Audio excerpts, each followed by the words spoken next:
Over half of you, 52%, worry about artificial intelligence taking your job.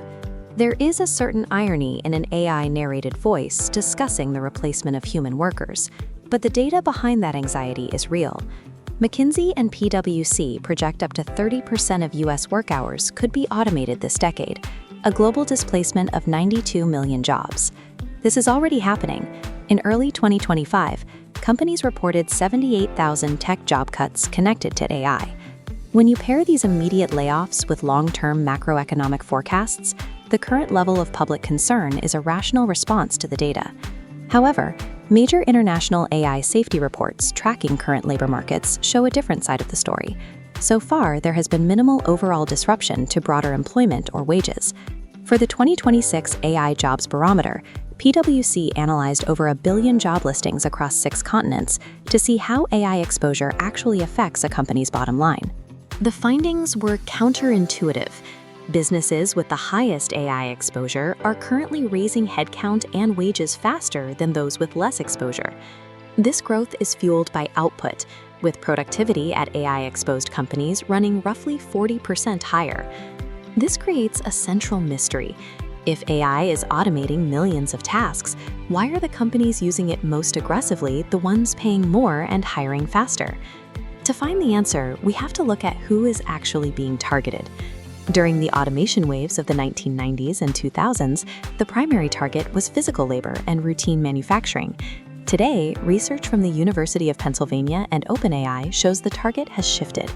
The workers most exposed to this current wave are highly educated, white-collar employees earning up to $80,000 a year. At the task level, the exposure is high. Studies estimate that 80% of customer service roles and 65% of data handling tasks can now be automated. Desk-bound cognitive processing is now more vulnerable to commoditization than many forms of physical labor. Labor economists resolve the paradox of simultaneous layoffs and wage growth by distinguishing between 2 different mechanisms of AI impact. Automation AI replaces a task entirely.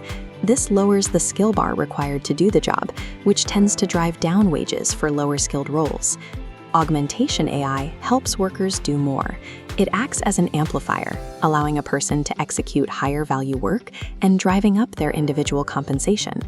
Rather than simply creating or destroying jobs, AI is splitting almost every profession into 2 diverging tracks. On the democratized track, the software does the heavy lifting. The work becomes commoditized, and the human worker becomes easily replaceable. On the professionalized track, workers use AI to handle high-judgment tasks. These roles have seen wage growth 42%. Finally, skilled tradespeople like electricians and plumbers remain secure. Navigating the unpredictable, non-standardized environments of the physical world is one of the hardest things for current AI and robotics to replicate. McKinsey's data confirms this divide. Roles requiring human-centered capabilities face under a 15% risk of automation, while roles centered on data processing face a 67% risk. For younger viewers, this shift is changing the nature of entry-level work. While these jobs aren't disappearing, the daily requirements are moving away from manual formatting. Junior roles are moving toward cross-team coordination, client interaction, and creative decision-making, the specific areas where humans still hold the advantage. Panic is not a strategy. The only thing that matters is assessing your daily tasks to determine if you are currently on the professionalized track or the commoditized one. Comment your current job title below, and I'll reply with the data on your specific role's exposure. And to see the exact skills needed to move to the high growth track, subscribe for next week's video.